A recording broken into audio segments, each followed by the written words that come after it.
Hello, listeners.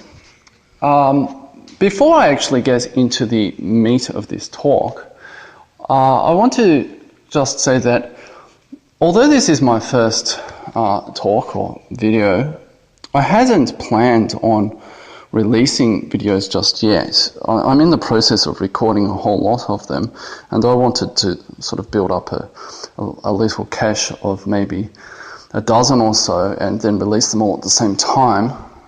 Rather than like this, because I don't know when I'll release the next one.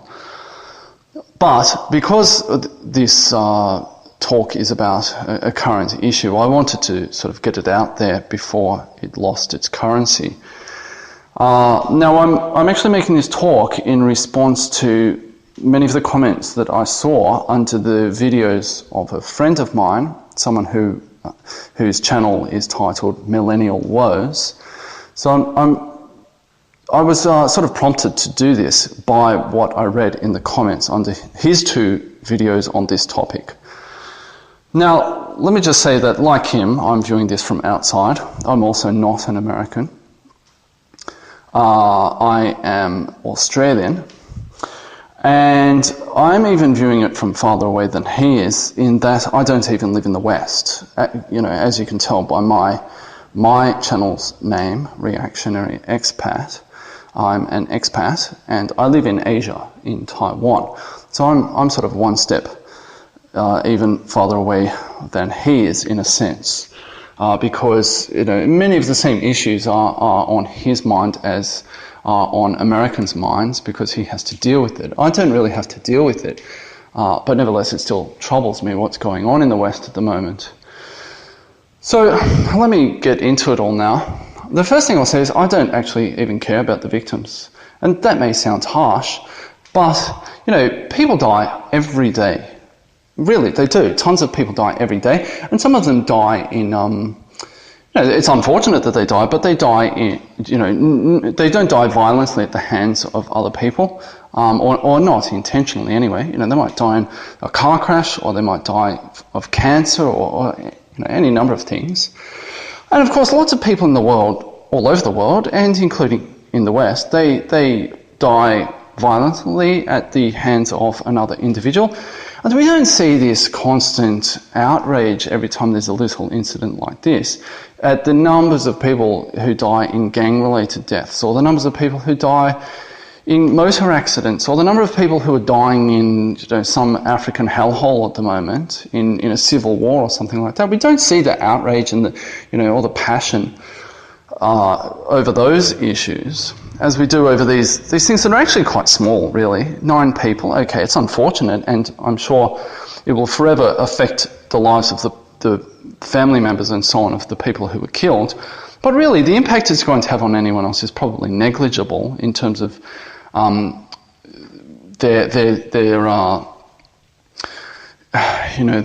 losing someone they love and so on, because they probably don't even know these people. They've never met them. They never would have. So I think especially the people on the left who are getting all outraged about this. Well, where's your outrage about all of these other people dying all over the world every day? And that leads me into talking about the media. Now, the media don't care either. The media are just a bunch of sensationalist ghouls in everything they do, not just this incident or this broader issue, but they're just a bunch of ghouls when it comes to everything. They love it. They love it. The more the merrier for them, right? And, again, where's their outrage over the massive numbers of black people who die every day? And I'm specifically talking about gang-related deaths, because that's where the numbers really are. Where's the outrage of the media over those people? It's because it doesn't fit into their narrative. It doesn't advance their narrative on race and guns. Black people killing black people doesn't advance the media's narrative about white people being the devil, essentially. And likewise, black people killing black people, you can't start talking about guns there, because you'd also have to bring up race. But this situation where a white guy, and he's written a manifesto and so on, they found a perfect perpetrator. This guy's like the holy grail for them. Out there are tons and tons of blacks killing whites. The numbers in terms of black people killing white people versus white people killing black people are so disproportionate, it's ridiculous. And that's never discussed, of course. If we were to talk about race crime in the US, there's well, it's not just an elephant, it's a brontosaurus in the room. Pardon me. It's a brontosaurus in the room, really. And, where's their outrage over that? Well, they don't have any because it doesn't fit into their narrative of evil white people, basically, and it doesn't fit into their narrative of guns being, the tools of the devil either, right? So, of course they're not going to discuss that. And I'll just say one other thing about guns. The gun debate, I think, is actually moot at this point for two reasons. Firstly, there are already so many guns and there is already so much ammunition out there that, even if right now they were to bring in complete gun control, basically to outlaw guns, as in some other countries, okay, some people would turn their guns in and so on, but, be realistic. How many people would, right? I mean, there are millions. I don't know what the numbers are, but there are millions. It might even be tens, or I think it's probably hundreds of millions of guns and who knows how many rounds of ammunition out there. I mean, the horse is bolted in that respect. They're not going to control guns at this point, firstly, gang members are not going to turn in their guns. I mean, they're already illegally owned, but even people who legally own their guns now, that would just feed into the narrative that people on the right have, that they're trying to disarm the populace to bring in tyranny. And they say, no way, we're not going to do that. The Second Amendment, right? So they're not going to do that. So the horse is already bolted in that there are already tons of guns and tons of ammunition out there. And of course, this all changes with 3D printing. So again, the horse is bolted in that respect. 3D printing makes this whole gun debate moot. But, it's not even about guns. What it's really about, because, tons of blacks have guns, and usually illegally, as opposed to the white people who have guns who usually have them legally. It's not about guns. The whole gun debate is just a proxy for the race debate or the left-right debate, and it's basically something they can hit white people over the head with. They never talk about, the massive number of illegal guns owned by blacks in America. So, I think the media are just a bunch of ghouls, basically. They found the perfect perp in this situation. Now, as I mentioned, this talk is in response to the videos made by Millennial Woes and the comments beneath them. And many of them were extremely critical of what he said. So I have some remarks about that. Now, perhaps these guys are actually right. Perhaps this is basically the opening shots in a war. I don't know. It's always hard to say with these things. I think a little time needs to pass before you can sort of say, well, yes, that was actually the beginning of that sort of movement, that part of history. Sometimes it's very obvious, sometimes it's not. Were these the opening shots, or was it something else? Was it that thing a couple of weeks ago with the pool, all those black people invading a pool? Was it Baltimore? Was it Ferguson? Was it George Zimmerman and Trayvon Martin? Was it something before that?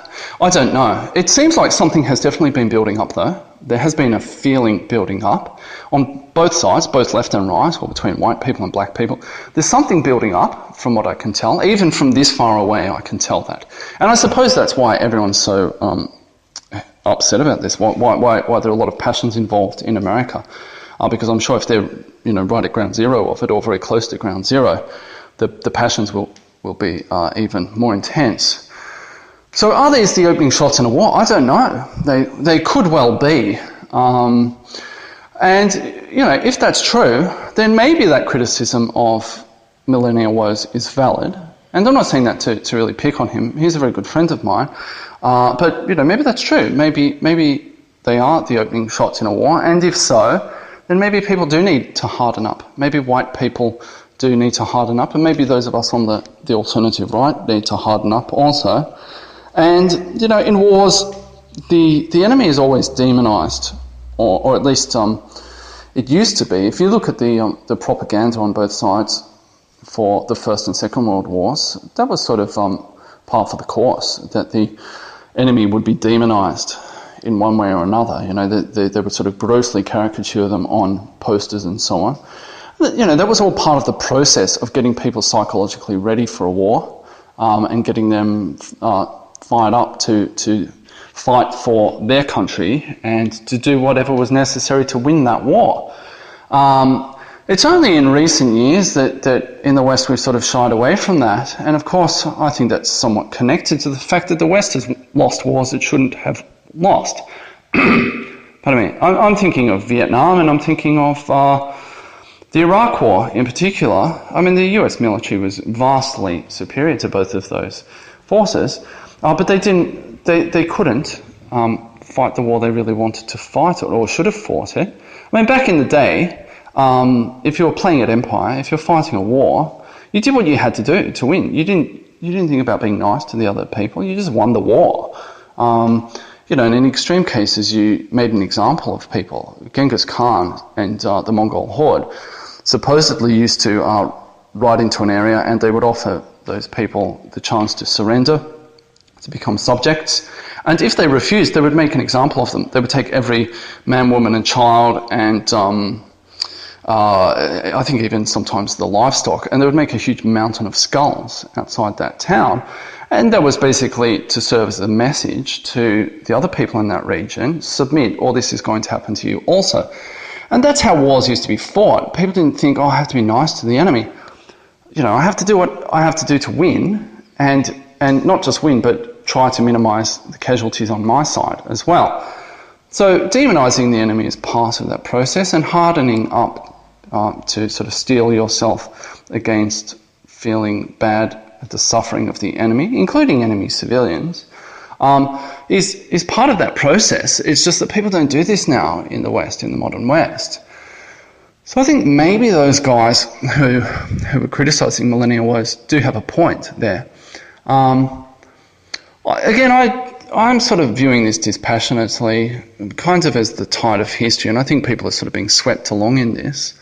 And I think, well, if that's what happens, if this event or some other event prior or following this, if they do turn out to be the opening shots in a war, well, wars sort of go as they go to some extent. There is some agency involved, but I think people sort of get swept along in the tide of history, and these feelings have been building up for a while.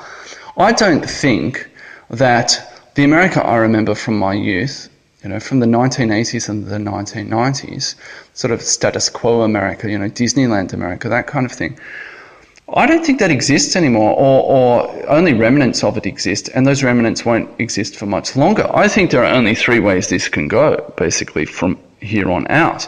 I think there can be, there might be a few little incidents here and there, but eventually whites may become a minority and effectively be supplanted by other people, in which case, this is scenario one, in which case you end up with sort of Brazil in the north, that kind of model. The second one is that there's some sort of white racial consciousness that awakens, and there are two subparts to this, so 2A and 2B. 2A is that white people, because they still could, if they all formed a bloc, they could actually take complete control of politics and start to reverse things. I think that's very unlikely that they'll do that. I think 2B is more likely, which is that there'll be a race war, and let's say they win that race war and something happens as a result of that. There are mass deportations or something. I don't know exactly what the results would be, or the follow-up would be. And the third option is that, again, there's a race war, but the white people lose, and there are consequences for them as well. I think those are the only three ways this is going. I think history is building up towards that. Certainly in the US and also in other countries, that status quo America is just, it's gone. It's, it's sort of living on fumes at the moment. It's running on fumes, should I say. That just doesn't exist, and it's not going to exist for much longer. So I sort of think, well, maybe this is just all part of history. There are going to be these incidents, and they're going to become more frequent. And people are going to react quite intensely to them. So I don't know. I'm not going to say it's unfortunate because I don't think that even makes any sense to say it's unfortunate. I mean, history is unfortunate. It's full of unfortunate events. But so what? You know, there's no use kind of crying over spilt milk, I think. And really, the people who have created this problem, the people who are fanning these flames, are not these sort of white guys on the right who you know, like this guy, they've found the perfect perp. I mean, the average white person 10, 20 years ago would have been perfectly happy to just be left alone. You know, to just be left alone, to do whatever he wanted to do in his life, as long as he wasn't hurting anyone else. And the left will say, oh, but he was hurting someone else, you know, and, you know, all this nonsense that they peddle about privilege and all this sort of thing. But, you know, the average white guy just wanted to be left the hell alone by everyone. You know, he just wanted to go to work and earn some money and build a life for himself and his family. And he didn't want all of this politics thrust upon him. But he cannot avoid the politics being thrust upon him. He has been unable to avoid it being thrust upon him. I mean, there was what white flies was. It was them. It was white people trying to say, look, we don't want this. We don't want this political nonsense. We just want to live our lives. And so they sort of tried to flee from it.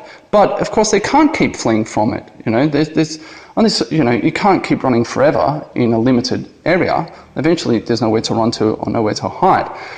And so, you know, it's catching up to them, and now they're saying, you know, just leave me alone. Just leave me alone. That's all I want. Just back off, right? You do your thing, I'll do my thing. That's all they want, right? But they can't, because the media, the government, all these other groups of people are basically cramming it down their throats. They're forcing them to deal with it. Now, let me just say some other things about all of this. I think where those guys who are criticising Millennial Woes might be slightly wrong is that I think they might be premature. I think they might be jumping the gun. And again, that's you know, perfectly normal and natural. That happens through history all the time. You know, people can be premature.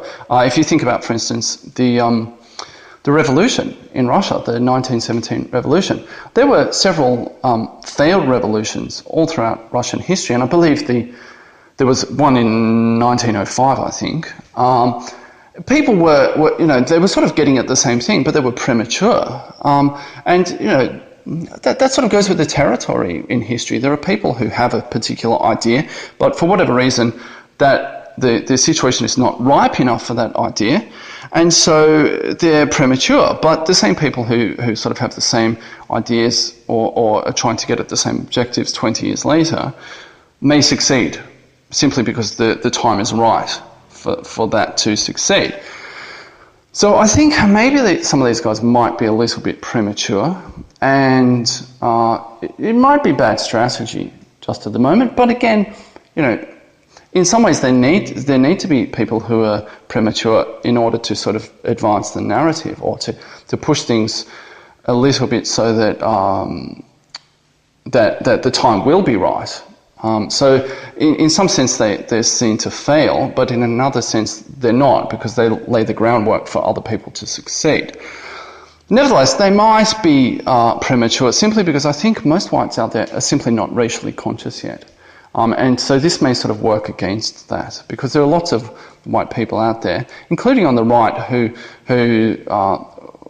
sort of reacted in alarm. If they had been slightly more conscious of race and the whole narrative, what's going on in the US, you know, as they might be saying 10 years or 20 years, then they might have been very ready to actually accept what these guys are saying below the videos on Millennial Woes' channel. I don't know. I mean, as I said, I think all of this is sort of, there's a kind of a historical sweep going on here. And these people are just sort of caught up in it. Some people are ahead of the curve, some people are behind the curve. I don't know. Something I want to say, though, about the leftist narrative is that, of course, the left is extremely hypocritical. And I want to just make a few points on that. The first point is that the normal leftist narrative is that victims feel backed into a corner and they lash out. Some group has been victimised and they've been pushed into a corner and they have nowhere to go, and so they lash out. You know, it's that sort of fight or flight response. And you know this with any animal. There may be an animal that seems quite harmless, but if it feels like it can't escape, it may be a kind of an animal, it might not be a predator, and its usual instinct is to flee. But it can't, and I'm thinking of something like, I don't know, a mouse or a rabbit or something, right? You can still get bitten by a rabbit, because if you rabbits are, the most inoffensive, docile creature there is. I mean, they're hopeless. But if you back a rabbit into a corner and you start poking it, and it can't flee, well, it's going to respond to that, right? It's going to lash out. Now, that's the usual narrative that we get from the left, right? We get that with black people and Muslims and all this. Oh, well, they were just lashing out because they were oppressed, This whole sort of thing. Okay, so that's their narrative. So why then does that hold for black people, Muslims, all these other people who just lash out because they're victims of oppression and so on? Why does it hold for them, but it does not hold for whites? Now, I know the response the left will give, privilege, rah, rah, rah, the white people are actually not victimised. Well, yeah, okay, maybe if you're, some waspy guy who has, $10 million or something, I don't know, maybe if you're Mitt Romney, then, yeah, you're not a victim as such, generally speaking. But although that's changing as well, of course, but nevertheless, that doesn't hold if you're sort of a lower class white. I mean, lower class whites have been completely dislocated by modernity and so on. So they are victims, at least if you were to look at this from the usual leftist narrative. If you were simply to describe those people, just omitting the key detail of them being white, leftists would be all over them. They'd love it. They'd be the perfect victim, right? But that's, as soon as you... Oh, by the way, they're white. As soon as you add that detail, well, everything else goes out the window, right? So, I mean, the leftists are completely hypocritical on this issue. And, of course, that is something of which white people are aware. They're very attuned to that because it's been crammed in their throats. They can't escape it. There's all this privilege nonsense that people have been talking about in the past few years. Some white guy who's struggling just to feed his family is saying, where's my privilege, Yeah, okay, if I'm white, give me my privilege. Like, I'd really like that, actually. But, he doesn't have that, obviously. And white people are starting to say, well, what is all this? It's a load of nonsense and it's hypocritical. It's a double standard here. So I think that actually feeds into the paranoia of these white people. Maybe paranoia is not the right word because, if they're actually doing it to you, you're not paranoid, But nevertheless, some of these white people or people on the right think, okay, so...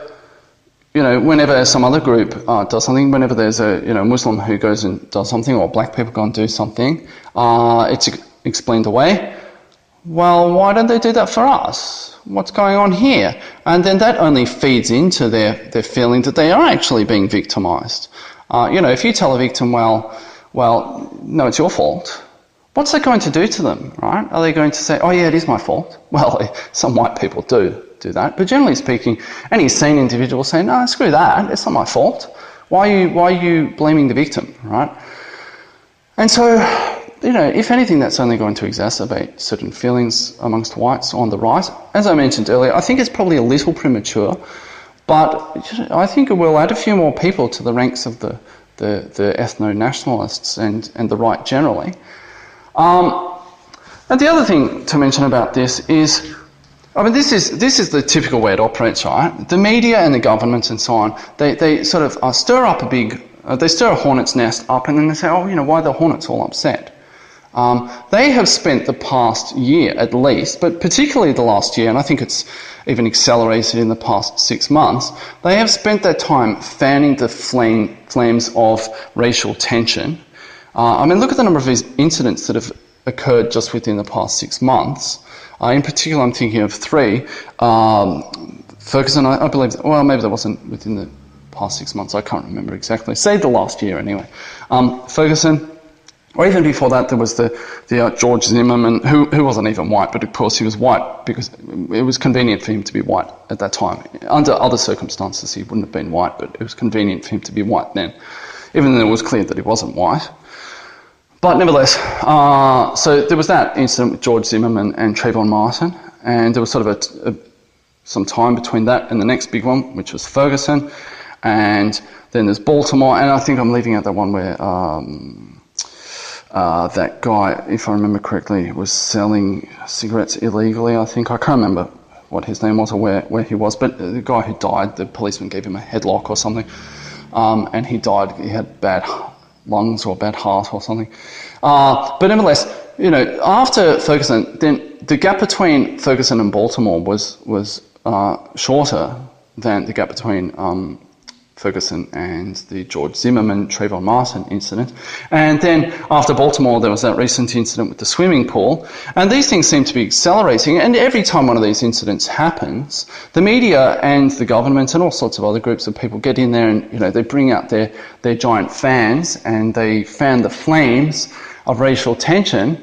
And then when something like this happens, everyone sort of, clutches themselves in horror. Oh my God, how did this happen? Why is this happening now? Why are white people killing black people? Where has this come from? Oh my God, this is just completely out of left field. And of course it isn't, right? But, this is the cynical game that they play. They fan the flames of racial tension and then they wonder why everyone gets, responds to that, right? Why there's an incident and why both groups who have had everyone prodding them to do something then actually do something, right? They wonder why this happens. Again, I just think the media are a complete bunch of ghouls. They are part of the problem, or they're really, they and all the other people in what we call the cathedral really are the problem. More than even blacks themselves, really, in all of this. Blacks are just pawns. They're just sort of being swept along in the tide of history. Now, I'm not going to comment upon false flags or any of these kind of conspiracy theories. I really don't know what to believe on those kinds of issues. Who knows, really? I think it's very difficult to really know what's going on there. The only thing I'll say from now on, or in the remainder of this talk, is I'll just talk about the way in which people criticised Millennial Woes. Now, the first thing I think that I need to say is that I don't think it's helpful to be extremely antagonistic towards him. There may be, in part he may agree with them, but he couldn't say that because he'd lose his YouTube channel. There may be that, but even leaving that aside, if you go up to someone and really rip into them, what is the likelihood that you're going to convince them of the veracity of your position? If anything, they're going to sort of get behind the fortress, so to speak, and they're going to feel as though they're under siege, and they're going to completely block out anything you say to them because they're going to feel as if they need to defend themselves. So I think it's actually very counterproductive to really rip into him. Now, even beyond that, I think there's a real issue on the alt-right that needs to be addressed. I think people need to adopt a policy of no enemies on the alt-right. The left is very good at this. At having no enemies on the left, although that's starting to unravel now.